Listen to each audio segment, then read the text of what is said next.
भगवान गौतम बुद्धांचा तथागत भगवान गौतम बुद्धांचा परम पूज्य डॉक्टर बाबासाहेब आंबेडकरांचा परम पूज्य डॉक्टर बाबासाहेब आंबेडकरांचा नमो बुद्धाय. जय भीम मित्रांनो, तुमचं पुन्हा एकदा स्वागत आहे आपल्या मराठी युट्यूब चॅनलच्या आणखीन एका नवीन व्हिडिओमध्ये. सर्वप्रथम तुम्हाला विश्वरत्न बोधिसत्व डॉक्टर बाबासाहेब आंबेडकर यांच्या 133व्या जयंतीच्या हार्दिक हार्दिक शुभेच्छा. मित्रांनो, मागे जर पाहिलं तर जयंतीची तयारी आपली झालेली आहे. या ठिकाणी विरार पश्चिम या ठिकाणी कार्यरत असलेली बौद्धजन पंचायत समिती शाखा क्रमांक 777 संलग्न संघमित्र महिला मंडळ या संघटनेच्या वतीने विश्वरत्न बोधिसत्व डॉक्टर बाबासाहेब आंबेडकर यांची 133वी जयंतीचं आयोजन केलेलं आहे. तर आजच्या ब्लॉगमध्ये तुम्हाला जयंतीचा कार्यक्रम कसा पार पडला हे पाहायला भेटणार आहे.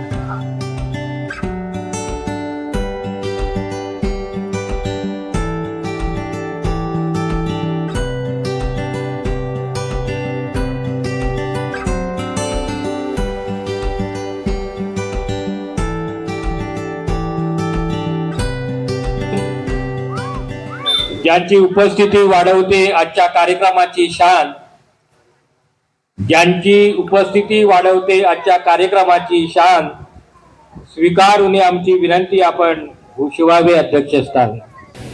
अखंड विश्वाला विश्व कल्याणाचा मध्यम आणि विज्ञानवादी मार्ग दाखविणारे विश्वदीप विश्ववंदनीय महाकारुणिक बाबासाहेबांचे पहिले गुरु तथागत सम्यक संबुद्ध या सर्व महापुरुषांना, महामातांना आणि ज्या ज्या संतांनी बहुजन समाजाच्या उद्धाराकरता उत्थानाकरता त्याग, बलिदान आणि परिश्रम दिलं, त्यांना सर्वांना प्रथमतः पंचाम प्रणाम करतो. त्याचप्रमाणे आजच्या बौद्धजन पंचायत समिती आयोजित संघमित्र महिला मंडळ आणि बौद्धजन पंचायत समिती शाखा क्रमांक 777 आयोजित 133व्या जयंतीनिमित्त उपस्थित स्थानिक शाखेतील सन्माननीय आजी माजी पदाधिकारी, महिला मंडळाच्या आजी माजी भगिनी आणि उपस्थित आप्तेष्ट मित्र आणि गणगोत्र, मी सर्वप्रथम आपणाला जयंतीच्या हार्दिक शुभेच्छा देतो.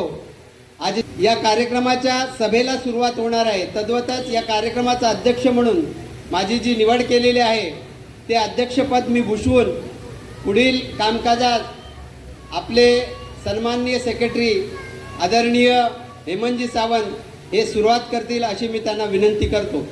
जय भीम. स्वागत मांडण्यासाठी मी रोशन पाटील सर यांना विनंती करतो की त्यांनी आपलं या ठिकाणी प्रबोधन करावं. ज्या ज्या भूमिपुत्र महापुरुषांनी तुम्हामासाठी जीवन संघर्ष करून हक्काधिकार मिळवून दिलेल्या भूमिपुत्र महापुरुषांना प्रथमतः मी त्रिवार अभिवादन करतो. विश्वरत्न भारतरत्न डॉक्टर बाबासाहेब आंबेडकर यांच्या 133व्या जयंतीनिमित्त आपण या ठिकाणी एकत्रित जमलेलो आहोत. बौद्धजन पंचायत समिती शाखा क्रमांक 777 आणि संघमित्र महिला मंडळ यांच्या वतीनं हा संयुक्त जयंतीचं औचित्य साधून कार्यक्रमाचं आयोजन करण्यात आलेले आहे. या कार्यक्रमाचे अध्यक्ष विजय पवार साहेब व विचार मंचावरती विराजमान सर्वच मान्यवर यांना सुद्धा तुमच्या जोरदार टाळ्यांच्या गजरामध्ये आपण एकदा अभिवादन वाहूयात. खरं तर आनंदाची मला माझ्यासाठी स्वतः एक चांगली गोष्ट वाटते की 9वीच्या वर्गामध्ये होतो 2013मध्ये आणि हाच विचारमंच बौद्धजन पंचायत समिती शाखा क्रमांक 77 यांनी 9वीच्या वर्गामध्ये पहिल्यांदा मला संधी मिळाली आणि आज मी लॉ कंप्लीट केला, LLM करतोय, PhDचा मी स्टुडंट आहे. म्हणजे हा विचारमंच मला कुठपर्यंत घेऊन गेला याचा मला एक व्यक्तिगत एक स्वतःचा सार्थ अभिमान आहे की 9वीच्या वर्गातला मुलगा संपूर्ण शिक्षण पूर्ण करतो. विचारात किती मोठी ताकद असते याचं एक उत्तम उदाहरण आहे. आणि म्हणून कुणी लढाईची अर्धी तलवार घेऊन जाऊ नका. मला कल्पना आचारसंहिता आहे पण मला कोणतीच बंधनं नसतात, परंतु आचारसंहितेच्या काळामध्ये नक्की कोणती बंधनं पाळायची असतात एक वकील या नात्यानं मला सुद्धा याची कल्पना आहे. आणि त्यामुळे कोणीही या सभेमधून अर्धी तलवार घरी घेऊन जाऊ नका. शिवाजी महाराजांचं चरित्र आम्हाला शिकवतं, जर लढायचं असेल तर आम्हाला प्रशिक्षण पूर्ण घेऊनच लढावं लागतं. जर आम्ही अर्धी तलवार घेऊन जर घरी गेलो तर आपल्याला लढाई जिंकता येत नाही. आणि त्यामुळे हाफ नॉलेज व्हेरी डेंजरस असं म्हटलं जातं. केवळ अर्धवट माहिती घेऊन न जाता माझं जोपर्यंत व्याख्यान संपत नाही तोपर्यंत विनंती राहील की आपण या ठिकाणी श्रवण करावा, ऐकण्यावरती भर द्यावी. माझी कोणत्याही प्रकारची जबरदस्ती नाही की तुम्ही हा स्वीकारावाच विचार, परंतु 2024 मध्ये जी सर्व संघटना, सर्व वक्ते, सर्व प्रवचनकार, सर्व प्रबोधनकार एकच सांगतात भारताचं संविधान धोक्यात आहे. आणि 2024च्या अनुषंगाने सर्व राजकीय पक्ष सुद्धा हे सांगतात की भारताचं संविधान धोक्यात आहे. अरे जर भारताचं संविधान धोक्यात असेल तर आमची नक्की आजची नैतिक जबाबदारी कोणती आहे? आणि ती नैतिक जबाबदारी जर ओळखायची असेल तर या प्रबोधनाची, कार्यक्रमाची, पुण्यस्मरणाची किंवा जयंतीचं महत्व समजून घेतलं पाहिजे. कारण प्रबोधन हा विषय नाचण्या गाण्याचा, डीजेचा, डॉल्बीचा नाही आहे. आमचे लोक फक्त जयंती आली की डीजे, डॉल्बी, कवाली, रॅली लाखो रुपये खर्च करतात. तुम्हाला कुणी अधिकार दिला लाखो रुपये खर्च करण्याचा? तुम्ही जर एखादी विजय पवार म्हणून जर लोकांकडे पैसा मागायला गेलात, लोक देतील का? नाही देणार. रोशन पाटील या नावाने तुम्ही पैसा मागायला गेलात, लोकांना म्हटलं रोशन पाटलांच्या नावाने पैसा द्या, देईल का कुणी? नाही देणार. जर साळुंखे साहेबांच्या नावाने कुणी पैसा मागायला गेला, लोक म्हणणार नाही ते पैसे घ्या म्हणून. पण डॉक्टर बाबासाहेब आंबेडकरांच्या नावाने तुम्ही पैसा मागितलात तर करोड आणि लाखो रुपये लोक देतात. मग तो लाखो आणि करोडोचा खर्च करण्याचा देखील अधिकार हा फक्त डॉक्टर बाबासाहेब आंबेडकरांच्या विचारांनाच आहे. आणि तो विचार कोणता अभिप्रेत आहे हा समजून घेणं आता काळाची गरज आहे. दादांनो, जगाचा रेकॉर्ड आहे की जगभरामध्ये आज डॉक्टर बाबासाहेब आंबेडकरांच्या जयंतीला जेवढा खर्च होतो तेवढा कोणत्याही महामानवाच्या जयंतीला खर्च होत नाही. हा रेकॉर्ड आहे. जगामध्ये 3 वर्ष फक्त कोरोनाच्या काळामध्ये बाबासाहेब आंबेडकरांची जयंती झाली नाही तर भारताची अर्थव्यवस्था कोलमडली असा इतिहासाने नोंद घेतली. का? कारण एवढा पैसा बाबासाहेब आंबेडकरांच्या जयंतीवरती आपण खर्च करतो. आणि मग सुरुवातीला मी विनंती कोणती करतोय की आपण जमा केलेला पैसा हा महापुरुषांच्या इच्छेनेच खर्च केला पाहिजे. मग महापुरुषांची इच्छा कोणती? संविधान धोक्यात आहे कल्पना आहे, लोकशाही धोक्यात आहे कल्पना आहे, या देशातल्या लोकांचा मूलभूत अधिकार धोक्यात आहे कल्पना आहे, आमचं आरक्षण धोक्यात आहे कल्पना आहे, आमच्या नोकऱ्या धोक्यात आहे कल्पना आहे, आमचा मताचा अधिकार धोक्यात आहे कल्पना आहे. पण हे वाचवायचं असेल तर महापुरुषांच्या इच्छेच्या माध्यमातूनच आम्हाला आंदोलन लढावं लागेल, पुढे जावं लागेल. आणि त्या पैशाचा सदुपयोग हा महापुरुषांच्या उद्दिष्ट निर्धारित वेळेमध्येच खर्च करावा लागेल, तरच हे संविधान वाचेल. आणि यासाठी मग आता तुमची आणि आमची जबाबदारी कोणती आहे? विषय फार गहन आहे विराज. आणि म्हणून आमचा विषय गहन कोणता आहे? तर विषय नंबर 1 की आम्ही बाबासाहेब आंबेडकरांच्या नावाने केवळ जय जयकार करतोय. मी म्हणत नाही आहे. आज गेले मी 3 दिवस जयंतीच्या कार्यक्रमाला, व्याख्यानामध्ये सलग माझे कार्यक्रम सुरू आहे. पाहते तर एकच जयघोष आहे. कोणता जयघोष आहे? की डॉक्टर बाबासाहेब आंबेडकरांचा विजय असू द्या, शिवाजी महाराजांचा विजय असू द्या, शाहू महाराजांचा विजय असू द्या. तुम्हाला कल्पना असेल बाबासाहेब आंबेडकर हयातीत होते, जिवंत होते. आणि बाबासाहेब आंबेडकरांना 17 ऑगस्ट 1952 दादरच्या विद्यार्थ्यांनी पत्र लिहिलं दिल्लीमध्ये की बाबासाहेब आंबेडकर, आम्ही तुमचा सत्कार करू इच्छितो, तुम्ही दादरच्या कार्यक्रमामध्ये या. बाबासाहेब आंबेडकर दादरच्या कार्यक्रमामध्ये आले आणि बाबासाहेब आंबेडकरांच्या समोर सर्व विद्यार्थी घोषणा द्यायला लागले की डॉक्टर बाबासाहेब आंबेडकरांचा विजय असू द्या, डॉक्टर बाबासाहेब आंबेडकरांचा विजय असू द्या. अख्खा सभागृह स्तब्ध होता आणि बाबासाहेब आंबेडकर लालबुंद झाले आणि हातातला माईक खेचून घेतला. आणि हातातला माईक खेचून घेतल्यानंतर बाबासाहेब आंबेडकर वैतागले, रागावले, चिडले आणि काय म्हणतात? अरे माझ्या नावाचा जय जयकार करण्यापेक्षा माझं अपूर्ण काम पूर्ण करण्यासाठी माझ्या खांद्याला खांदा लावून स्वतःच्या प्राणाची बाजी लावा, तर तुम्ही खरे आंबेडकरवादी आहात. म्हणजे लोकदा आंबेडकरवादी म्हणजे केवळ महार बौद्ध आंबेडकरवादी नाहीये. मी ज्या जाती जन्माला आलो, माझ्या आईला नेहमी सांगतो, माझी आई शिक्षक आहे, वडील शिक्षक आहे, 1,80,000चा पगार माझे आई वडील घेतात. जेव्हा 1,80,000चा पगार माझे आई वडील घेतात तर आई वडिलांना मी काय म्हणतो? माझे आई वडील काय म्हणतात? अरे रोशन, गाडी आहे, घर आहे, तू त्यात आग्र्याचा पोरगा आहे, रोज खावाला मटण आहे, मच्छी आहे, कला म्हणते भानगडी करतात, लोकांमध्ये जातात, भाषण करतं, प्रबोधन करतात, काय तुला पडले? घरच्या भाकऱ्या करतो आणि टिंबटिंबा कुणाच्या करतं? समाजाचे काय पडले म्हणते तुम्हाला? तर माझ्या आई वडिलांना एकच वाक्य 2000 2007 साली म्हटलं होतं. आता 2007 साली माझं वय काय असेल तर तुम्ही विचार करा. का? कारण मला 5वीच्या वर्गात इंग्रजी माध्यमचा क्लास लावला होता बाजारे सर, आणि देवडे सरांनी आम्हाला सांगितलं होतं. काय सांगितलं होतं?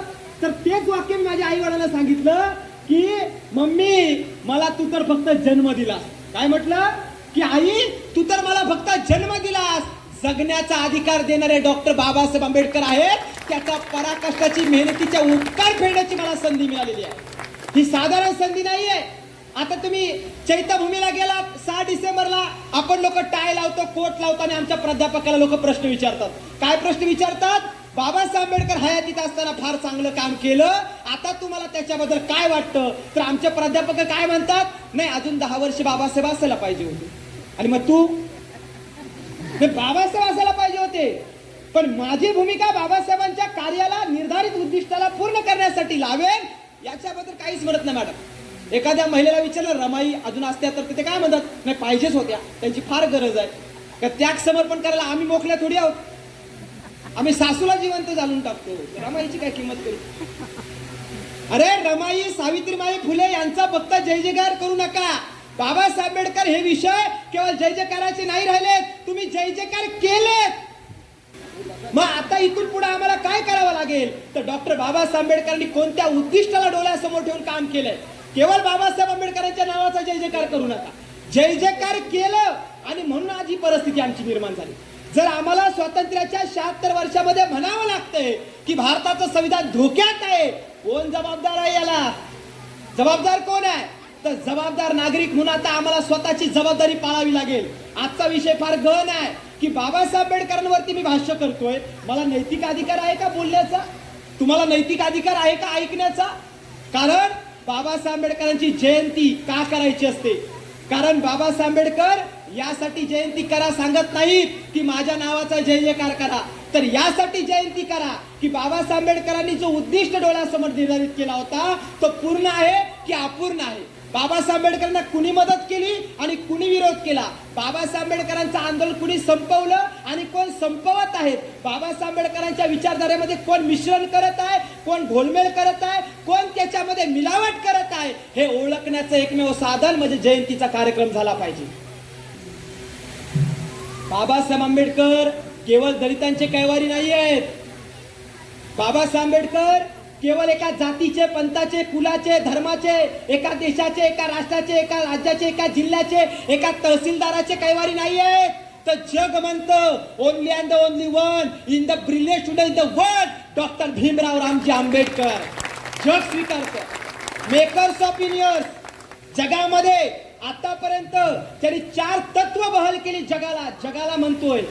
ज्यांना तुम्ही महात्मा म्हणताय, ज्यांना तुम्ही लोकमान्य म्हणताय, त्यांची पात्रता कुठपर्यंत आहे? आणि ज्यांना तुम्ही दलितांचे कैवारी म्हणताय, त्यांना जग काय म्हणतं? तर जगाला ज्यांनी मानवी मूल्याची प्रतिष्ठापना करून दिली, ती मानवी मूल्य म्हणजे कोणती? तर समता, स्वतंत्रता, बंधुता आणि न्याय. ही 4 तत्व ज्या ज्या राष्ट्राने स्वीकारली, ती राष्ट्र काय म्हणतात? की ही राष्ट्र पहिल्यांदा जगाच्या 100 लोकांच्या यादीमध्ये ती 4 मूल लोक ह्या भारतातल्या मातीतले आहेत, आणि उर्वरित 96 लोक भारतातली नाहीत. मग ज्यांना तुम्ही महात्मा म्हणताय, ज्यांना तुम्ही लोकमान्य म्हणताय, ज्यांना तुम्ही स्वातंत्र्यवीर म्हणताय, त्यांच्या अगोदर आपल्या पाठीशी, आपल्या खंबीरपणे, आपल्यासाठी, आपल्या समाजासाठी ज्यांनी लढा उभा केला, जगाने त्याची दखल घेतली, आणि तुम्ही त्याला दलितांची कैवारी म्हणताय? जग काय म्हणतोय? की जगाला घडवण्यामध्ये ज्यांचं योगदान आहे, ते योगदान असलेले पहिल्या यादीतलं पहिलं नाव आहे तथागत सिद्धार्थ गौतम बुद्ध, आणि दुसरं नाव आहे वर्धमान महावीर, तिसरं नाव आहे सम्राट अशोक, आणि चौथं नाव आहे जे तुमच्या आजोबासोबत, पंजोबासोबत वाढलेले विश्वरत्न महामानव डॉक्टर बाबासाहेब आंबेडकर. जगाला घडवण्यामध्ये म्हणजे जगाची लोकशाही कशी असावी, जगामध्ये डेमोक्रेसी म्हणजे लोकतंत्र कसं असावं, हे भारताकडून जर जग घेतं, तर मग आता आमची नैतिक जबाबदारी काय? तर आमची पहिली नैतिक जबाबदारी आहे की आता हा विचार केवळ भीमनगर पुरता मर्यादित राहता कामा नये, तर हा विचार भीमनगर मधून आगरी पाड्यात, कुणबी पाड्यात, मराठा वाड्यात, फुले नगर मध्ये पोचला पाहिजे. तर या जयंतीचं सार्थक होईल असं वाटतं की डॉक्टर बाबासाहेब आंबेडकरांचं ना इथल्या आगऱ्यांचं, कोळ्यांचं, कुणब्यांचं, मराठ्यांचं, माल्यांचं काय नातं आहे नक्की? कारण मी लाख लाख धन्यवाद देतो उद्धव ठाकरे साहेबांना, पण त्यांनी जाहीर केलं की आमचं हिंदुत्व हे जानव्या आणि शेंडीचं हिंदुत्व नाही. ज्या जानव्याने ज्या शेंडीने आमचं शोषण केलं, ज्या जानव्याने ज्या शेंडीने आम्हाला आजपर्यंत शिक्षणापासून वंचित केलं, आणि ज्या जानव्याने ज्या शेंडीनं आमच्या महिलांना चूल आणि मुलापर्यंत मर्यादित ठेवलं, तिला उपमा दिल्या की ती फक्त एक भोगण्याचं साधन आहे, अशा महिलांना राष्ट्रपती बनण्याची संधी ह्या जानव्याने आणि शेंडव्याने नाही तर भारताच्या संविधानानं दिलंय. हे आम्हाला सांगावं लागेल पालघर मधल्या आदिवासी बांधवांना, हे आम्हाला समजावून सांगावं लागेल. आणि ते समजावून सांगण्यासाठी मूळ मुद्दा कोणता आहे? बाबासाहेब आंबेडकरांच्या संविधानाला धोका निर्माण का होतोय? त्याचं एकमेव कारण की बौद्धेतर समाजामध्ये संविधान पोचलं पाहिजे, आणि बौद्धेतर समाजामध्ये संविधान नाही पोचलं तर मला वाटतं धोके निर्माण होतील. मग आज संविधान दिनी आपण अनेक दिवस साजरे करतो, संविधान दिनाचे कार्यक्रम, प्रजासत्ताक दिनाचा कार्यक्रम करतो, जयंतीचा कार्यक्रम करतो, लाखो रुपये खर्च करतो. जर यावर्षी आपण दृढनिश्चय केला की विरार मधल्या प्रत्येक कुटुंबातल्या प्रत्येक सदस्यापर्यंत जर भारताच्या संविधानाविषयी माहिती पोहोचली तर मला वाटतंय मतदार जागृत होईल आणि संविधान सुद्धा सुरक्षित राहील. आणि ही सुरक्षित करण्याची जबाबदारी आता आपली आहे. मग कशी आपली आहे? तर पहिल्यांदा आमच्यामध्ये भ्रम का निर्माण केलं? त्या संविधानामध्ये आणि तुमच्यासाठी काहीच नाही. आम्हाला काय सांगायचे कुलकर्णी काका, जोशी काका येऊन की संविधानात आणि तुमच्यासाठी काहीच नाही. आता आम्ही वाचलं का? नाही. संविधान तेव्हा वाचवाल जेव्हा तुम्ही वाचाल. नुसती चिंतन मंथन करून कार्यक्रम होणार नाहीत. तर आता आम्हाला वाचावं लागेल, लोकांना सांगावं लागेल, त्या दिवशी ते वाचेल. मग आता आमची जबाबदारी कोणती आहे? तर संविधान समजून घेणं. ते संविधान समजून घेण्याच्या अगोदर ज्यांनी लिहिलं त्या महामानवाविषयी लोकांमध्ये प्रचंड संभ्रम पसरवते ते लोक. काल रात्री RSS बजरंग दलाच्या लोकांनी काय पेरलं की घटना समितीवरती केवळ बाबासाहेब नव्हते, 7 लोक होते, आणि त्या 7 लोकांमधून भारताचं संविधान निर्माण झालं असं ऑन रेकॉर्ड व्हायरल पोस्ट केली गेली. TV 9 ला तेच, ABP माझाला तेच, G24 तासला तेच. आता आपण टेस्ट करूयात किती 7 लोक टिकले. एक व्यक्ती त्यातला असा होता की बाबासाहेब अस्पृश्य असल्यामुळे त्यांना हे मान्यच नव्हतं. मी भेटायलाच म्हणते येणार, त्यांना रिटायर झाला, आला नाही. एक व्यक्ती मरण पावला, दुसरा व्यक्ती फॉरेनला गेला, तिसरा व्यक्तीचं घरच एवढं लांब होतं की बाबासाहेबांपर्यंत पोहोचताच येत नव्हतं. मग त्या 6 लोकांचं योगदान काय योगदान आहे? बाबासाहेब आंबेडकरांनी 2 वर्ष 11 महिने 17 दिवस जे संविधान लिहिलं ते जाती सापेक्ष आहे का? ते पंथ सापेक्ष आहे का? ते कुळ सापेक्ष आहे का? ते धर्म सापेक्ष आहे का? तर अजिबात नाही. बाबासाहेबांनी जाती सापेक्ष, धर्म सापेक्ष, कुल सापेक्ष नाही, तर जातीच्या पलीकडे, धर्माच्या पलीकडे, जातीच्या पलीकडे, धर्माच्या पलीकडे, वंशाच्या पलीकडे जाऊन तुम्हाला आम्हाला भारतीय म्हणून ओळख दिली, पण ती आम्हाला टिकवता येत नाही. हे आमचं दुर्दैव आहे. बाबासाहेब आंबेडकरांनी जात, पंथ, कौल, कुळ, वंश याच्या आधारावरती न्याय नाही दिला. बाबासाहेब आंबेडकरांनी भारताचं संविधान लिहिताना हे भारताचं संविधान प्रत्येक जातीच्या, प्रत्येक कुळाच्या, प्रत्येक पंथाच्या, प्रत्येक धर्माच्या नागरिकासाठी असेल. कारण हा धर्म, हा देश 16 धर्मांनी चालतो. हा देश 3743 जाती OBCच्या, 1500 जाती शेड्यूल कास्टच्या, 750 जाती शेड्यूल ट्राईबच्या आणि 16 धर्माचे लोक राहतात. या ठिकाणी 6744 जातीचे लोक राहतात. हा एवढा भयंकर असलेला देश, उपजाती 85,000, त्यांना न्याय देण्याचं काम बाबासाहेबांनी केलंय. एवढी मोठी राज्यघटना, एवढं मोठं संविधान तुम्हा आम्हाला देण्याची हिंमत ही केवळ मात्र बाबासाहेबांमध्येच होती, आणि त्यांनी ते करून दाखवलं. कसं करून दाखवलं? बाबासाहेब आंबेडकरांना भारताचं संविधान लिहिण्याची संधी आपचूक मिळाली नाही. हे काँग्रेसचे लोक आता प्रचार करतात की बाबासाहेब आंबेडकरांना, नेहरूनं आणि महात्मा गांधीने संधी दिली म्हणून बाबासाहेब आंबेडकर संविधान लिहू शकले. आणि आपले पण लोक काय कळत नाहीये, एक आता वेगळाच तर्क निकर्च लावायला लागलेले आहे. त्यांना वाटतं नाही, गांधीजींनी फार मदत बाबासाहेबांना केली. गांधीजींनी बाबासाहेबांना फार मोठी मदत केली. किती मोठी मदत केली? तर ते म्हणायचे आंबेडकरांसाठी खिडक्या जाऊ द्या, दरवाजे पण बंद आहेत. बरं, दरवाजे खुले केले तर खिडक्या पण बंद आहेत, भेगा पण बंद, दरवाजे पण बंद, खिडक्या पण बंद का? आंबेडकर संविधान सभेत येऊ नये, संविधान लिहिण्याचा अधिकार घेऊ नये म्हणून आंबेडकरांसाठी संविधान सभेचे दरवाजे जाऊ द्या, खिडक्या पण बंद आहेत. अरे ज्यांनी खिडक्या बंद केल्या, ज्यांनी दरवाजे बंद केले आणि बाबासाहेब आंबेडकर मसुदा समितीवरती येऊ नये, संविधान लिहू नये आणि भारताला न्याय मिळवून देऊ नये, यासाठी यांचे प्रयत्न होते. बाबासाहेब आंबेडकरांनी जसोर, खुलसा, लाहोर ह्या जिल्ह्यांमधून जेव्हा इलेक्शन लढलं, हे उगाच नाही लढलं, ती लढण्याची त्यांच्यावरती वेळ आम्ही आणली, मुंबईच्या लोकांनी आणली, महाराष्ट्रातल्या लोकांनी आणली. आम्ही बाबासाहेबांना जिवंतपणे रडवलंय. मेल्यानंतर तुम्ही काय सांगताय? जिवंतपणे बाबासाहेबांना मी रडवलंय. बाबासाहेब तब्बल 40 दिवस रडत होते. कशासाठी रडत होते? अरे जिनको मैंने आगे बढ़ने का मौका दिया, आखिर उन्हीं पढ़े लिखे लोगों ने मुझे धोखा दिया. धोकेबाज म्हटलं आपल्याला त्यांनी. तुम्ही डीएड आहात, तुम्ही बीएड आहात, तुम्ही सेटनेट आहात, तुम्ही एमपी आहात, तुम्ही पीएचडी आहात, तुम्ही IAS आहात, तुम्ही IPS आहात, तुम्ही ISI आहात, तुम्ही IRS आहात, तुम्ही तहसीलदार आहात, सर्व पद आहेत तुमच्याकडे, पण तुम्ही धोकेबाज आहात. बाबासाहेब आंबेडकरांनी असं का म्हटलं? त्याचं कारण आहे ना. अरे ज्या महामानवानी कधी स्वतःच्या मुलांचा विचार केला नाही, ज्या महामानवानी स्वतःच्या पत्नीचा विचार केला नाही, ज्या महामानवानी रमाईच्या चरित्रानंतर पुढच्या काळामध्ये एक अशी रात्र, ज्या रात्रीचा दिवस करून बाबासाहेब आंबेडकरांनी संविधानाचा पान आणि पान लिहून काढला आणि तुम्ही त्याचं समर्थन करताय आणि मागण्याचं काम करताय. बाबासाहेबांनी आम्हाला देण्याचं काम केलं आणि हे मागणारे लोक निर्माण झाले आपल्या समाजात. हे दुर्दैव आहे आपलं. आणि मग दुर्दैव कोणतं आहे? तर बाबासाहेब आंबेडकरांना संविधान लिहिण्याची संधी का मिळाली, हा पहिला मुद्दा आहे. कारण आता इतिहासामध्ये भेसळ चालू आहे. यांनी आपली समता घालवण्यासाठी समरसता आणलाय. यांनी आपल्या आता महामानवाला विष्णूचा अवतार दाखवायला सुरुवात केले. आता देशाचा प्रमुख व्यक्तीच आता विष्णूचा अवतार दाखवला.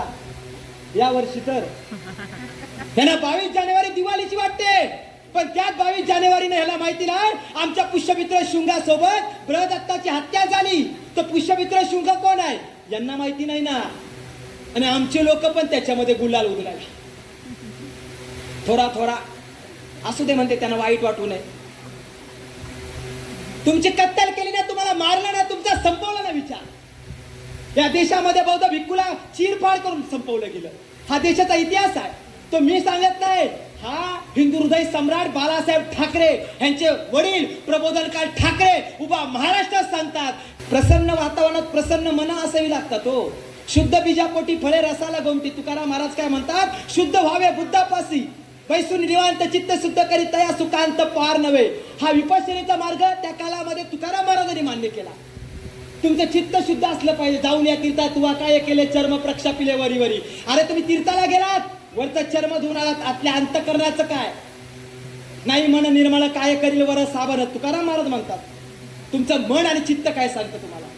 आणि आम्ही तत्वव्यक्त स्वतःला म्हणायचं, तत्वज्ञानी म्हणायचं, राजकारणात उतरायचं, समाजकारण करायचं. बाबासाहेब म्हणतात माझा भक्त बनण्यापेक्षा माझा अनुयायी बना. भक्त काय करतो? मुक्तीचा मार्ग शोधतो. म्हणजे पहिल्यांदा समाजाचा सत्यानाश करतो आणि भक्त नंतर स्वतःचा पण करून घेतो. मग आता तुमची आमची जबाबदारी कोणती आहे की बाबासाहेब आंबेडकरांचा आणि माझा संबंध काय? इथल्या ज्या ज्या लोक आहेत, आळीतली, ह्या चाळीतली, ह्या कॉम्प्लेक्स मधली, त्यांचा आणि प्रत्येकाचा बाबासाहेबाचा संबंध आहे. पण बाबासाहेबांना मी महार बौद्ध म्हणून एका जातीमध्ये बंदिस्त केलंय. माझ्या आया बहिणींना मी एक तुम्हाला म्हण सांगते, गांभीर्याने ऐका. मी एका आग्र्याच्या कुटुंबातला पोरगा आहे. आगरी नंतर पहिल्यांदा मी भारतीय आहे, पण भारतीय असताना मी एक म्हण तुम्हाला समजवण्याचा प्रयत्न करतोय. आजही माझ्या आजी आजोबाला पुसताना, आजी आजोबाच्या भावाला पुसताना, बहीण भावाला पुसताना आजही म्हणते. काय म्हणते? दिंडी दिवाळी गाई म्हशी वाली. गाई म्हशी कुणाच्या? गाई म्हशी मामाच्या. इडा पिडा टळू दे. हे बंधुराया तुझ्या जीवनात कुणाचं राज्य येऊ दे? कुणाचं राज्य येऊ दे? बळीचं राज्य येऊ दे. अरे बुद्ध जन्माच्या 70 पिढी अगोदर या देशामध्ये बळीचं राज्य होतं. बळी राजा सविभागी राजा होता. आणि बुद्ध जन्माच्या 70 पिढी अगोदर दादा आपली तुमची आमची ओळख एकच होती. ती ओळख एक म्हणजे कोणती होती?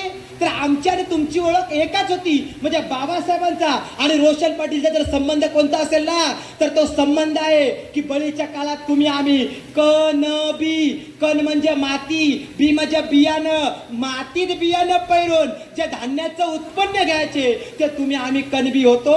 आता कणब्यांमधून ज्यांनी रंदा मारला तो व्यवसायाने सुतार झाला, तोही मूळचा कणबीच साहेब. कणब्यांमधून ज्यांनी सोन्यावर फुंकर मारली तो व्यवसायाने सोनार झाला, तोही मूळचा कणबीच आहे. कणब्यांमधून ज्यांनी मडकी घडवली तो व्यवसायाने कुंभार झाला, तोही मूळचा कणबीच आहे. आणि कणब्यांमधून ज्यांनी पिढ्याने पिढ्या मिठाचे आगार केले ते बाले झालो आम्ही आगरी. आम्ही पण मूळचे कणबीच आहोत. म्हणजे बाबासाहेब आंबेडकर आणि रोशन पाटील जातीने वेगळे आहेत, वंशाने आणि कुलाने एकच आहेत, एक आहेत. म्हणजे बाबासाहेब आंबेडकरांचा आमचा वंश एक आहे, आमचा कुळ एक आहे. ते कुळ आहे शेतकरी. म्हणजे इथून पुढे बाबासाहेब आंबेडकर केवळ दलितांचे कैवारी नाही तर तमाम बहुजनांचे, तमाम भारतीयांचे कैवारी आहेत हे म्हणायला आता आपण सुरुवात करायला पाहिजे. तर संविधान वाचेल. शब्द, त्याचा अर्थ आणि त्याचा प्रभाव, 3 गोष्टीपासून नेहमी सतर्क राहा बाबासाहेब म्हणायचे. काय म्हणायचे? शब्द, त्याचा अर्थ आणि त्याचा प्रभाव, ह्या 3 गोष्टीपासून सतर्क राहा. हे लोक तुम्हाला समरसता सांगतील, आपला वाक्य समतेचा आहे. समता संपवायची आहे, समरसता पुरा आणा. यांना आपल्या महामानवाला अवतार दाखवायचा आहे, ह्यांनी दाखवला अवतार. तुम्ही 22 तारखेला अवतार पाहिला का? पिक्चर नाही म्हणत, अवतार पाहिला 22 तारखेला? हा, त्याच्यावर बसवलं का नाही आपला बुद्ध? बुद्ध अवतार मानतो का? नाही मानत. बुद्ध मूर्ती पूजेला विरोध करतो. चंद्रमणी म्हणते बाबासाहेबांनी प्रश्न विचारला की म्हणतेजी तुम्हाला कोणता बुद्ध हवाय? तर चंद्रमणीजी म्हटले ध्यानस्थ करणारा बुद्ध मला हवाय. बाबासाहेब का म्हटले मला अजिबात नको आहे. ध्यानस्थ करणारा बुद्ध आणि मला अजिबात नको आहे, तर मला चारिका करणारा बुद्ध पाहिजे. चरत भिक्कवे चारिकम बहुजन हिताय बहुजन सुखाय अंतानो हिताय लोकान कंपाय आदि कल्याण मध्य कल्याण अंत कल्याण असा मला बुद्ध हवाय. चारिका करणारा बुद्ध म्हणजे काय? दिवस रात्र समाजाची सेवा करणारा, प्रबोधन करणारा, जागृती करणारा बुद्ध मला हवाय. मग आता आपण ठरवलं पाहिजे मूर्तीतला बुद्ध घ्यायचं, कॅन्डल लावून पूजा अर्चना करून, किंबहुना मूर्तीची पूजा अर्चना करून जर आपले महामानव आंदोलन चालवू शकले असते तर त्यांनी सुद्धा तेच केलं असतं. आता आपण मूर्तीच्या बाहेर या. बाबासाहेब जर जिवंत असते ना तर फोटोत ना पहिल्यांदा आपल्याला हात मारली असते. काम करा, पण अगरबत्ती तिथे जाऊन लावता. ते म्हणत काम करा, पहिले कॅन्डल, मेणबत्ती, अगरबत्ती नंतर करा. आधी न दान वेरमणी सिक्कापदम समाधी आम्ही कामे सुविचारा वेरमणी सिक्कापदम समाधी आम्ही. हे मुखात नको आहे, आचरणात आणा, तर खरं आपण बौद्ध आणूयावं. आम्ही म्हणताना म्हणतो माता पितो पठ्ठान पुत्तदारे संगो अनाकुलाचे कमंतम एतम मंगल उत्तम सेवनांचे बालनम पंडितांचे सेवना पूजाच्या पूजनायनम एतम मंगल उत्तम. सावंत गुरुजी बरोबर बोलते का? म्हणजे हे पहिले आचरणात आणावं लागतं. आता इथं बसलेल्या सुनाना माझा पहिला प्रश्न आहे, तुम्हाला वाटतं का तुम्हाला सासू असावी? बघा सासवाना एक पण हात वरती येत नाही. मी काय म्हटलं, हात वरती करा. बघा सासवानी बघून घ्या आपल्या सुनाला किती वाटतं. आणि म्हणताना म्हणायचं माता पितो पठ्ठान पुत्तदार संघ अनाकुलाचे कमंतम हेतम मंगल उत्तम. माता पितो पठ्ठान म्हणजे आई वडिलांची काळजी घ्या, मुलाबाळांना आई वडिलांची काळजी घ्या, तर तुमच्या जीवनाचं मंगल होईल. धम्म हा एका जातीचा जहांगीर नाही. धम्म हा सर्वांसाठी आहे. आग्र्यांसाठी, कोळ्यांसाठी, कुणब्यांसाठी, माळ्यांसाठी, सुतारांसाठी, अगदी मुसलमानांसाठी, जैनांसाठी. कारण धम्म म्हणजे विचार आहे. धर्म आणि धम्म वेगळी संकल्पना आहे. म्हणून बाबासाहेब म्हणतात मला कोणता बुद्ध हवाय? जो चारिका करणारा असेल, जो सातत्याने विचाराचा प्रचार प्रसार करेल, असा आम्हाला बुद्ध हवाय. आणि तो बुद्ध बाबासाहेबांनी आम्हाला दिला. मग बुद्ध कोणत्या कुलातले आहेत? आता माझ्या घरामध्ये आलात तर माझ्या घरामध्ये कुणाकुणाचे फोटो आहेत. माझ्या घरामध्ये बळीराजाचा फोटो आहे, सम्राट अशोकाचा फोटो आहे, गौतम बुद्धाचा फोटो आहे, संतांचे फोटो आहेत, शिवराय शाहू फुले बाबासाहेबांचा फोटो आहे, नारायण नागू पाटलांचा फोटो आहे, दिबा पाटलांचा फोटो आहे. आता एखादी नौकी बाई जेव्हा माझ्या घरात येते तर ती फोटोकडेच बघत राहते. तर माझ्या मम्मीला काय विचारते, काय का तुम्ही आगरीच आहो ना? तर का? तुकाराम महाराज पण आहेत, शिवाजी महाराज पण आहेत, आणि बाबासाहेब पण आहेत. तर माझी मम्मी काय म्हणते, मग तुम्ही ठरवा आम्ही कोण आहोत. कारण आम्ही आमच्या महापुरुषांना जातीत वाटून घेतलंय. कारण आग्र्याची मानसिकता काय, मराठ्यांची शिवाजी महाराज आणि बौद्धांचे बाबासाहेब आंबेडकर आणि बुद्ध तर म्हटल्यावर डायरेक्ट स्टॅम्पच त्यांचाच. आपलं नाहीच.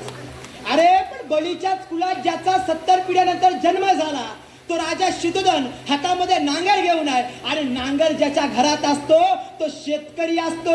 ज्याच्या ज्याच्या घरामध्ये शेती आहे त्याचा वंशज बुद्ध आहे. लक्षात ठेवा, आपण विसरता कामा नये. शेती कुणाच्या घरामध्ये आहे? आग्र्याच्या आहे, कोळ्याच्या आहे, माळ्याच्या आहे, सुताराच्या आहे, लोहाराच्या आहे, कुंभाराच्या आहे. 29व्या वर्षी बुद्धानं घर त्याग केलंय. 35व्या वर्षी प्रथम ज्ञान प्राप्त झालंय. आणि 35व्या वर्षी बुद्ध सांगतात, जर दुःख आहे, दुःखाला कारण आहे, कारणावर उपाय आहे, नियोजन करा. आणि म्हणून बुद्धाचं कुळ कोणतं आहे? शाक्य कुळ आहे. शाक्य कुळ म्हणजे कोणतं? शेतकरी कुळ.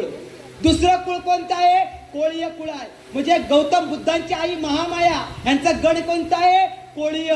कोळीय म्हणजे कुणाचं? कोळ्यांचं आणि आग्र्यांचं. म्हणजे सिद्ध काय झालं? मी तुमचा मामा आणि तुम्ही माझे भाचे आहात. सांगण्याचा मुद्दा काय यातून? वस्तुस्थिती की डॉक्टर बाबासाहेब आंबेडकरांना जर समजून घ्यायचं असेल तर गौतम बुद्धांचं कुळ शेतकरी आहे. आणि शाक्य गण आजही बिहार मध्ये ओबीसीत येतं. म्हणजे शाक्य कुळातली म्हणजे कणवी कुळातली, कणवी कुळातली म्हणजे कुणबी कुळातली. सिद्ध झालं की गौतम बुद्ध हे कुणबी होते. म्हणजे आता आग्र्यानं, कोळ्यानं, कुणब्यानं स्वीकारायला पाहिजे का? अरे आमचा जात बांधवा एवढं तरी स्वीकारा. ब्राह्मणाचा जन्म मुखातून झाला, क्षत्रियाचा जन्म बाहूतून झाला, वैश्याचा जन्म कमरेतून झाला. आणि आम्ही आग्र्यांचा म्हणजे पायात ना झाला, डायरेक्ट पायात ना. गाडगे बाबा बोलले ह्यांचा जन्म कसा होतो तुम्हाला बघायचाच आहे. ह्यांचा जन्म कसा होतो मला बघायचा आहे. गाडगे बाबा हट्टी होते, गाडगे बाबा प्रामाणिक होते ना. गाडगे बाबांच्या नावानं अमरावतीमध्ये विद्यालय आहे. अडाणी गाडगे बाबा म्हणत होते की यांचा जन्म मुखातून होतो, मला पाहायचा आहे. गाडगे बाबा म्हणायचे, वडिलांनी मुलगा नाही शिकवला तोही पापाचा भागीदार झाला. जैसे जन्म देणे कर्तव्य त्याला, तैसेची शिक्षण देणे अगत्याचे. गोपाला गोपाला देवकीनंदन गोपाला, शिक्षणाविना माणूस दगड आहे, धोंड आहे. किती समजावू या लोकाला. गोपाला गोपाला देवकीनंदन गोपाला. आणि म्हणून बुद्धाचं आंदोलन बृहदत्तानं चालवलं. पुढे संतांनी आंदोलन आणलं. संत म्हणायचे, यारे यारे लहान थोर येते भरती नारी नर, येते आहे सकलांची अधिकार, यारे यारे सर्व ज्ञाती जाती बंधनाशी तोडून एक नवा समाज उभा करीती. सर्व संतांनी लोकांना एकत्रित केलं आणि वारकरी नावाच्या ओळखीखाली एकत्रितांना आंदोलन उभं केलं. आणि त्या संतांच्या आंदोलनाच्या बलबुत्यावर शिवाजी महाराजांनी आपली तलवार चालवली. आणि तोच अनुभव, तोच विचार घेऊन शिवाजी महाराजांनी आपल्या गुरुकडनं प्रेरणा घेतली. आणि शिवाजी महाराजचे खरे गुरु सांगायला पण घाबरतो आपण. हा, खरे गुरु शिवाजी महाराजचे खरे गुरु कोण आहेत जरा सांगा जोरात. जोरदार टाळ्या वाजवा साहेबांसाठी. संत तुकाराम महाराज हे शिवाजी महाराजचे गुरु आहेत. गांभीर्याने सर्वांनी ऐका. शिवाजी महाराजांनी मराठा म्हणून काम नाही केलं. त्यांनी काय केलं? मोगल लाखोत आहेत, आपण हजारात आहोत. मग काय करा? मोगलांना कापता येईल तेवढं कापा, मारता येईल तेवढं मारा, जाळता येईल तेवढं झाला. पण आपल्याला जर मार खाण्याची वेळ आली तर 120च्या स्पीडनं पला. दॅट इज गनिमी कावा. शिवरायांचा गनिमी कावा कोणता? अंधाराचा फायदा घ्या, अमावास्येच्या रात्री बाहेर निघा. आणि आम्हाला काय शिकवलं? अमावास्येच्या रात्री कोण निघतात? भूत. अरे भूत नाही, शिवाजी महाराजांचे मावळे अमावास्येच्या रात्री निघायचे. का? तर शत्रूचा अंधाराचा फायदा घ्या, कापता येईल तेवढं कापा, मारता येईल तेवढं मारा. आणि वेळ आली मार खाण्याची तर तिकडून 120च्या स्पीडनं पला. हा गनिमी कावा शिवरायांचा होता. आणि त्या छत्रपती शिवाजी महाराजांना सांगितलं काय? तलवार भवानीने दिली. वा रे वा. भवानी जर तलवार द्यायला पाहिजे होत्या तर मग शिवाजी महाराज कशाला पाहिजे होते? रोशन पण चालू शकला असता. अरे मासाहेब जिजाऊन अनेक होन देऊन गोवले कुटुंबाकडनं, महाडमध्ये गोवले कुटुंब आहे, त्या गोवले कुटुंबाकडून मासाहेब जिजाऊन ती तलवार अनेक होनास विकत घेतली. आणि त्या तलवारीचं नाव ठेवलं भवानी. त्या तलवारीचं नाव भवानी होतं. पण काही खोट्या इतिहासकाराने असा खोटा इतिहास रचून ठेवला की तलवार कुणी दिली? नाही दादा, भवानी त्या तलवारीचं नाव तो. आणि म्हणून आपल्या महापुरुषांनी इतिहास उभा केला. ज्योतिराव फुल्यांनी सत्यशोधक नावाचा समाज स्थापन केला. 1873 नंतर सत्यशोधक समाज सुरू केला. शाहू महाराजांनी याच देशामध्ये 26 जून 1900 2ला आपल्याला आरक्षणाची अंमलबजावणी केली आणि बाबासाहेब आंबेडकरांनी 20 मार्च 1927ला आणि 17 ऑगस्ट 1932ला एवढंच नाही 1935ला 1949ला आणि 1956ला बाबासाहेबांनी फार मोठं क्रांतिकारी आंदोलन उभं केलं आणि त्याच्यामुळे आम्ही चांगलं जीवन जगू शकतो, राहू शकतो. फार महत्वाचा विषय गांभीर्याने सर्वांनी ऐका. दादांनो, छत्रपती शिवाजी महाराजांचा इतिहास, शाहू महाराजांचा इतिहास, महात्मा ज्योतिराव फुलेंचा इतिहास बाबासाहेबांनी वाचला आणि म्हणून बाबासाहेबांनी जर एक पुस्तक सोडलं, गांधीजींनी अस्पृश्यांसाठी काय केलं हे जर एक पुस्तक सोडलं तर बाकीची सर्व पुस्तकं आपल्या ओबीसींना जागृत करण्यासाठी बाबासाहेबांनी लिहिली. पण आमच्या लोकांनी ती वाचली नाही. पुस्तकं कपाटात ठेवण्यासाठी नकोत. बाबासाहेबांनी म्हणून तर पुस्तक लिहिले ना, वे आर द शूद्रा. बाबासाहेब सांगतात अरे आग्र्याच्या पोरा हे पुस्तक वाच आणि त्या पुस्तकात लिहिलंय तू आगरी, तू कोळी, तू माली ह्या देशाचा राजा आहेस, राजा. तुलाही तर भिकारी केले पण तू खरा या देशाचा मालक आहेस. हे बाबासाहेबांनी शूद्रपूर्वी कोण होते या ग्रंथात लिहिलंय. प्रश्न काय विचारला बाबासाहेबांनी? शूद्रपूर्वी कोण होते? कोण होते? राजे होते. अरे छत्रपती शिवाजी महाराजांचा खरा इतिहास बाबासाहेबांनी पुनर्जीवित केलाय. छत्रपती शिवाजी महाराजांनी तलवारीच्या टोकावरती सह्याद्रीच्या दऱ्या डोंगरात बायकोच्या कुंकवाचा टिळा पुसून सह्याद्रीमध्ये स्वराज्य निर्माण केलं आणि ते स्वराज्य लेखणीच्या माध्यमातून साऱ्या भारताला देण्याचं काम डॉक्टर बाबासाहेब आंबेडकरांनी केलंय. एक पत्रकार उभा राहिला, बाबासाहेबांना प्रश्न विचारला, बाबासाहेब तुम्हाला संविधान लिहिताना 395 कलम लिहिलीत, 9 परिशिष्ट लिहिलीत. बाबासाहेब आंबेडकर तुम्हाला त्रास नाही का हो झाला? बाबासाहेब म्हणाले मला त्रास झाला ना, पण मला मानसिक त्रास झाला नाही का? कारण माझ्या समोर छत्रपती शिवाजी महाराजांचं स्वराज्य होतं आणि ते मी भारतीय संविधानात अंतर्भूत केलं. आणि बाबासाहेबांच्या विरुद्ध काजवलकर 8वी नापास झालेला माणूस निवडून आणला आणि मग बाबासाहेबांना तो भेटायला आला आणि बाबासाहेबांना म्हणतात बाबासाहेब तुमची जेवढी विद्वत्ता आहे तेवढी माझी समाजात काडी मात्र किंमत नाही, परंतु मला जवाहरलाल नेहरूंनी त्या काळामध्ये पैसा दिला, त्या बलबुत्यावरती मी इलेक्शन तर जिंकलं, पण माझ्या सत्काराला तुम्ही या. म्हणजे बघा किती बाबासाहेबांकडे महानता होती की हरलेल्या व्यक्तीच्या हातून बाबासाहेबांच्या जे जिंकलेला व्यक्ती सत्कार करून घेतोय. याला म्हणतात खरं सत्कर्म. लक्षात ठेवा, याला म्हणतात स्वाभिमान गहाण न ठेवणं. आमची एक त्या काजवलकरच्या सभेला गेले आणि त्या काजवलकरला काय म्हणतात, काजवलकर आपको तो इन्होंने गधा बनाया लेकिन इस हाथी के सामने गधा बैठ जाए तो गधे से ऊंचा हाथी ही रहता है, ध्यान में रखो. अरे कालानुसार आपण कपडे बदलले, आपला विचार बदला, विचार बदलाल तर देश बदलेल आणि देश बदलला तर आपली प्रगती होईल. आणि म्हणून बाबासाहेब आंबेडकरांनी काय सांगितलं, भक्त नाही अनुयायी बना. बाबासाहेब आंबेडकर 14 ऑक्टोबरला धर्मांतर करण्याच्या 13 ऑक्टोबरला गेले नागपूरला. काठी घेऊनच गेले, मुंबईवर काठी घेऊन गेले. तरुण भारत नावाचा पेपर वाचत होते. ही भक्तांची लाईन झाली, बाबासाहेब आले, बाबासाहेब आले, बाबासाहेब आले. सर्व बाबासाहेबांच्या पाया पडाला. एकाचा चुकून हात पायाला लागला, बाबासाहेबांच्या पायाला लागला, गार लागला म्हणून बघायला बाजूला पेपर केला तर ही भली मोठी लाईन. बाबासाहेबांनी काठी घेतली, लागले पडवायला, काठी घेतली, लागले पडवायला. तरुण भारतचे संपादक त्या ठिकाणी बसले होते. ते म्हणतात अंबेडकर अरे ये लोग तो आपको भगवान मानते, ये तो आपकी पूजा अर्चा करते, इनको क्यों पीट रहे हो? बाबासाहेब काय म्हटले माहितीये का, अरे यही तो मैं नहीं चाहता मालवणकर कि ये लोग मेरी पूजा अर्चना करे, मेरी भक्ति करे. इनको लगता है मैं अकेला ही इनका मसीहा हूँ. अरे मेरे मर जाने के बाद मेरे इस आंदोलन का क्या होगा, ये सोच सोच कर मैं रोता हूँ, इसलिए इनको पीट रहा हूँ. अरे भाई आप काम करो, भक्ति मत करो. म्हणजे बुवा बापू भ्रामक संकल्पना. तुकाराम महाराज म्हणतात भेदा भेदी ये ते अमंगल. अरे मंगल आणि अमंगल याच्यामध्ये फरक करा. बुवा बापू कुणाला म्हणतात, संत कुणाला म्हणायचं? संत माझ्या दाढी वाढायला भगवे कपडे घातले, चांगले राहणीमान केलं म्हणजे संत का? अजिबात नाही. संत कोण? ज्या का रांजले गांजले त्याची म्हणे, जो आपले साधू ओळखते ती ओळखावा देव इथेची जाणावा. अरे कुणामध्ये देव आहे, कुणामध्ये पाहतात?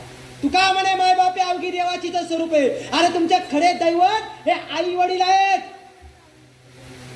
न्यायमूर्ती बीजी कोळसे पाटलांनी 5 दिवसापूर्वी पोस्ट टाकले, पहा ते न्यायमूर्ती.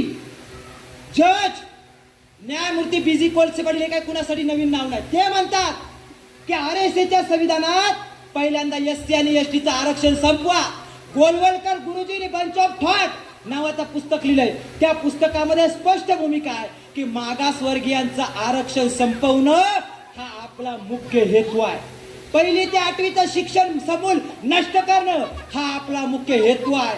गव्हर्नमेंट सेक्टरला प्रायव्हेट सेक्टर करणं हा आपला मुख्य हेतू आहे. लोकशाहीला ब्राह्मणोक्रासीत रूपांतरित करणं हा आपला मुख्य हेतू आहे. आणि ते त्यांच्या हेतूवरती यशस्वी होत आहेत. आम्ही अपयशी होताना दिसतोय. आणि म्हणून आपल्या मताची किंमत ओळखा. सर्व डाव्या विचारसरणीच्या लोकांना एक आव्हान आहे की केवळ डावा विचारसरणी ठेवू नका. तर ती डावी विचारसरणी म्हणजे काय?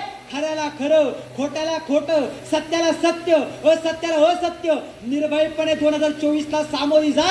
परिवर्तन झाल्याशिवाय राहणार नाही. या देशामध्ये गोलमेज परिषद मधून बाबासाहेबांनी एडल्ट फ्रँचाइजचं आंदोलन जिंकलं आणि वोट ऑफ राईटचा अधिकार बाबासाहेब भारतात घेऊन आले आणि पहिल्यांदा हसरा चेहरा केला आणि काय म्हटले, आज माझ्या जीवनाचं सार्थक झालं की मी माझ्या समाजाला भिकाऱ्याला राजा आणि राजाला भिकारी करण्याचा अधिकार बहाल केला.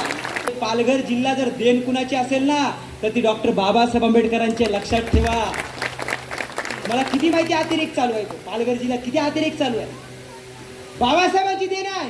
5वी 6वी अनुसूची लिहून बाबासाहेबांनी सांगितलं की ज्या एरियामध्ये आदिवासी बांधव जास्त आहे त्या आदिवासींचा जे ऍडवायझर कमिटी असेल ते शेड्यूल ट्राईब ऍडवायझर कमिटी ठरवेल की त्या ठिकाणी एम्प्लॉयमेंट कुणाची असेल, नर्सेस कोण असतील, डॉक्टर कोण असेल, झेडपी कोण चालवेल, सभापती कोण असेल, जिल्हा परिषद सदस्य कोण असेल, आमदार कोण असेल, खासदार कोण असेल, ही 5वी आणि 6वी अनुसूची ठरवेल.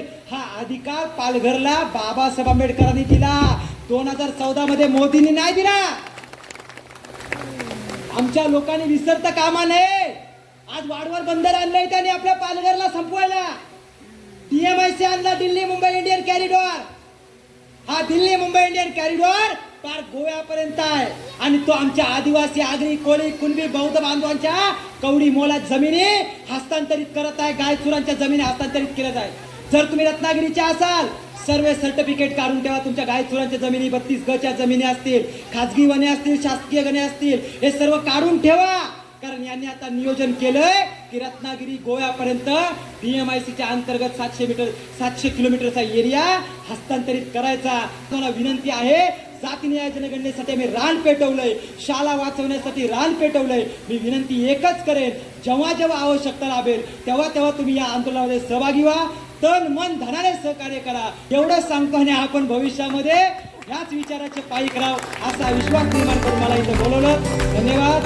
जय जिजाऊ, जय शिवराय, जय विमराज, जय श्रीराम. कोटेक आणि सत्कार या ठिकाणी पाटील साहेबांचा आम्ही करतोय, तो त्यांनी स्वीकारावा अशी या ठिकाणी विनंती करतो. आदरणीय